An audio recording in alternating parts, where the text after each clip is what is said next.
I, 28 million, was always the quiet one in the family, not the favourite, not the black sheep either, just ignored. My parents divorced when I was 12. I lived with my dad, while my older siblings, Rita, 33F, and Danny, 35M, stayed with Mom. They got the birthday parties, the support, the attention. I got silence. Dad wasn't rich, but he worked hard. He was a mechanic, and we bonded fixing up old cars. When he passed away in 2022, I was devastated. He died suddenly, and I was the sole beneficiary in his will. Everything he had, his house, his savings, $180,000, and his beloved Mustang, was legally mine.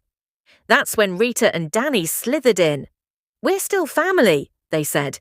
"We all deserve something," they said. At first I felt guilty. Maybe they were right. Maybe I should share. That's when Mum joined in. She said, "Your dad wouldn't want you to be selfish." They pressured me relentlessly for weeks. Finally, they brought in a family lawyer to help divide things fairly. I was exhausted, grieving, and stupid. I signed what they gave me. 3 weeks later, I learned the truth. I hadn't just shared the inheritance. I had signed over the entire estate to them. Everything, gone. The house was sold. My siblings split the money. The Mustang, sold to some sleazy collector, and me, I was told to move on, that I should be grateful they gave me a few thousand to start over. I was broke, angry, and worst of all, betrayed. But here's what they didn't know. I never forgot what my dad taught me, how to be patient, how to watch, and how to fix what's broken. So I made a plan, a slow, cold, and absolutely devastating plan. I got a job in IT, entry level, but I was determined. I lived in a crappy studio apartment. I cooked ramen and worked 14-hour days. I learned coding, cybersecurity, and digital forensics. 3 years passed, then COVID hit. Housing prices dropped in my hometown. And guess what popped up on Zillow? My mum's house, the one where she, Rita, and Danny now all lived together. Turns out, after burning through my dad's money, they were drowning in debt and trying to sell the house. Listed for $245,000.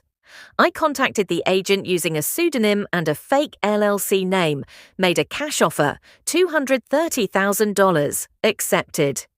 I used my saved-up money, some crypto I bought in 2020, and a small private loan. The house was mine, but I didn't evict them right away. Oh no, that would be too easy. I became their landlord. I sent them official letters with the LLC's name, claimed the property had a new investor owner. They never suspected me. I let them stay 3 months, then slowly started making renovation demands. Raised the rent, shut off the backyard access for safety, claimed mold inspection was needed, and temporarily moved them into the basement. Removed the washer and dryer. They begged the new owner for mercy. I sent letters saying, failure to comply will result in immediate eviction. Then I waited for the final blow. When the pandemic eviction ban lifted, I struck. 30-day notice, no renewal, no discussion. They cried. Mom pleaded. Danny got drunk and screamed at the property manager, and the day they moved out, I was sitting in a black Mustang, just like the one they sold, watching from across the street. They didn't recognize me until I rolled down the window and smiled. A year later, I sold the house for $400,000, moved into a quiet place by the lake, peaceful, clean. One day I got a message from my cousin.